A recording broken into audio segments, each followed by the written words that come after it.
Hi hello ನಮಸ್ಕಾರ. ಎಲ್ಲರೂ ಹೇಗಿದ್ದೀರಾ? ನಿಮ್ಮ ಮೈಸೂರಿನ ಮಗಳು ಗೀತಾ ಯೂಟ್ಯೂಬ್ ಚಾನಲ್ಗೆ ಸ್ವಾಗತ. Welcome back to my YouTube channel. ಇವತ್ತು ತರಕಾರಿ ಬೇಳೆ ಇಲ್ದಂಗೆ ಮಾಡ್ತಿರೋ ಅಂಥ ಇಡ್ಲಿ ಸಾಂಬಾರು. ಅದಕ್ಕೆ 4 ಟೊಮೆಟೊ ಹಾಕ್ಕೊಂಡಿದ್ದೀನಿ. 4 ಟೊಮೆಟೊ, 2 ಈರುಳ್ಳಿ,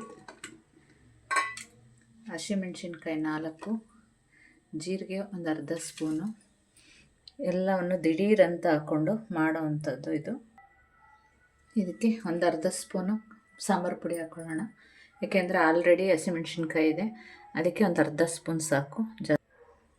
ಸ್ವಲ್ಪ ಅರಿಶಿನ, ಜಾಸ್ತಿ ಬೇಡ, ಸ್ವಲ್ಪ. ಇದು ನಾನು 4 ಜನ ಕ್ವಾಂಟಿಟಿಗೆ ಮಾಡ್ಕೊತಿರೋದು. ಬೇಯೋದಕ್ಕೆ ನೀರು. ನೀವು ಇದನ್ನು ಬೇಕಾದ್ರೆ ಪಾತ್ರೆಯಲ್ಲೇ ಬೇಕಾದ್ರೆ ಬೇಯಿಸ್ಕೋಬೋದು. ಲೇಟ್ ಆಗುತ್ತೆ, ಅರ್ಜೆಂಟಾಗಿ ಮಾಡಬೇಕು ಅಂದರೆ ಕುಕ್ಕರಲ್ಲಿ ಕೂಗಿಸ್ಕೊಂಡ್ರೆ ಚೆನ್ನಾಗಿರುತ್ತೆ. ಇದು ತುಂಬ ಟೇಸ್ಟಾಗಿರುತ್ತೆ. ಬೇಳೆ ಏನು ಇಲ್ಲ ಅನ್ನೋದಷ್ಟೇ ತುಂಬ ಟೇಸ್ಟಾಗಿರುತ್ತೆ. 2 ವಿಷಲ್ ಕೂಗಿಸ್ಕೊಳ್ಳೋಣ. ನೋಡಿ ಬೆಂದಿದೆ. ಇದನ್ನೆಲ್ಲ ಸ್ವಲ್ಪ ಆರಿಸ್ಕೊಂಡು ರುಬ್ಕೊಳ್ಳೋಣ. ಆರಿಸ್ಕೊಂಡ್ರೆ ರುಬ್ಬಕ್ಕೆ ಸರಿ ಹೋಗುತ್ತೆ. ನೋಡಿ ಎಣ್ಣೆ ಕಾದಿದೆ. ಒಂದು ಸ್ವಲ್ಪ ಸಾಸಿವೆ ಹಾಕ್ಕೊಳ್ಳೋಣ. ಅದು ಚಿಟಪಟ ಅಂತ ಸಿಡಿದ ಮೇಲೆ ಬೆಳ್ಳುಳ್ಳಿ ಹಾಕ್ಕೊಳ್ಳೋಣ. ಇಲ್ಲಾಂದರೆ ಕಹಿ ಬಂದ್ಬಿಡುತ್ತೆ ಸಾಸಿವೆ ಸಿಡಿದಿಲ್ಲ ಅಂದರೆ.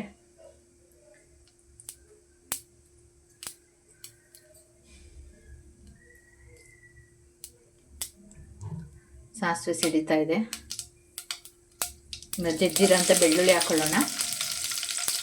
ಜಜ್ಕೊಂಡು ಹಾಕ್ಕೊಂಡ್ರೆ ತುಂಬ ಚೆನ್ನಾಗಿರುತ್ತೆ, ಫ್ಲೇವರು ಚೆನ್ನಾಗಿರುತ್ತೆ. ಸ್ವಲ್ಪ ಕೆಂಪುಗಾಗಲಿ. ಎಷ್ಟು ಅದ್ಭುತವಾಗಿರುತ್ತೆ ಅಂದರೆ ಬೇಳೆ ತರಕಾರಿ ಇಲ್ದಂಗೆ ಮಾಡಿದ್ರೂ ತುಂಬ ರುಚಿಯಾಗಿರುತ್ತೆ. ಟೊಮೊಟೊ ಹುಳಿದು ಎಲ್ಲ ಟೇಸ್ಟು ಸಖತ್ತಾಗಿರುತ್ತೆ. ನೋಡಿ ಒಗ್ಗರಣೆ ಗಮ್ ಅಂತ ಬರ್ತಾ ಇದೆ. ಕರಿಬೇವು ಹಾಕ್ಕೊಳ್ಳೋಣ.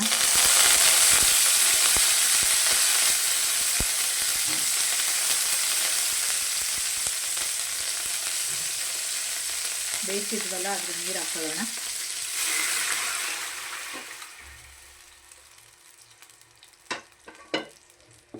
ಈಗ ರುಬ್ಬಿಟ್ಕೊಂಡಿದ್ದೀವಲ್ಲ ಅದನ್ನು ಹಾಕ್ಕೊಳ್ಳೋಣ.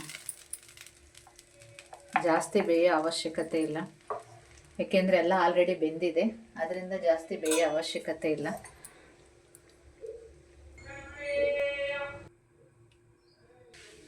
ನೋಡಿ ಸಾಂಬಾರು ಕುದೀತಿದೆ.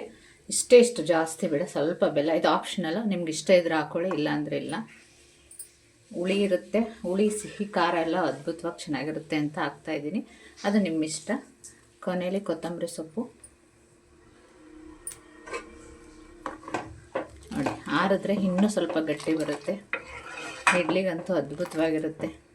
ತರಕಾರಿ ಬೇಳೆ ಇಲ್ಲದೇ ದಿಢೀರಂತ ಮಾಡೋವಂಥ idli sambar ready to eat. ಈ ವಿಡಿಯೋ ಇಷ್ಟ ಆದರೆ ಲೈಕ್ ನೋಡಿ. ಎಷ್ಟು ಗಟ್ಟಿಗೆ ಬಂದಿದೆ. ಇಡ್ಲಿ ಜೊತೆ ಸವಿಯಲು ಸಿದ್ಧ.